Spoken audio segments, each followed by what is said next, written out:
of exemplars, right, to a whole bunch of instances in Freebase. And that's actually what helps advertise that this type is valuable. And it's actually something which describes sort of a swath of the world that other people might be interested in. And it's great because when I promote it, I'm actually just moving a link in the graph, and all of your data comes with it. You can still continue to access it the way you did before. None of your code breaks. But hey, it's now available to others in a stable environment where they're guaranteed that if they write code against it, you're not going to go and change the world on them.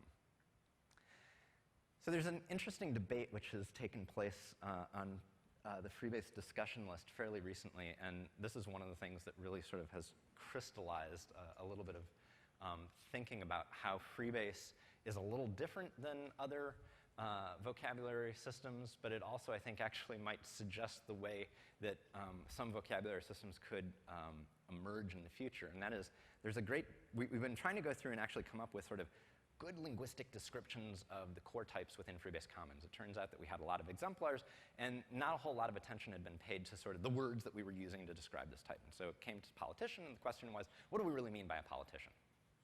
Wow. It turns out that it's actually really hard to talk about what it is that you mean by a politician.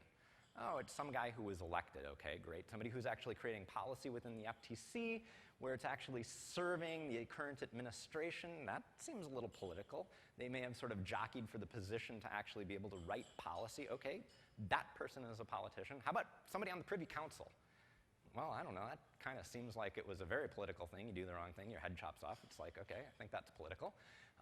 But it really varies from system to system. And what's even scarier is it changes, from moment to moment, right? Oh, this is an apolitical position. It turns out that actually now being in mineral management turns out to be a very political thing, and so we need to go and appoint people.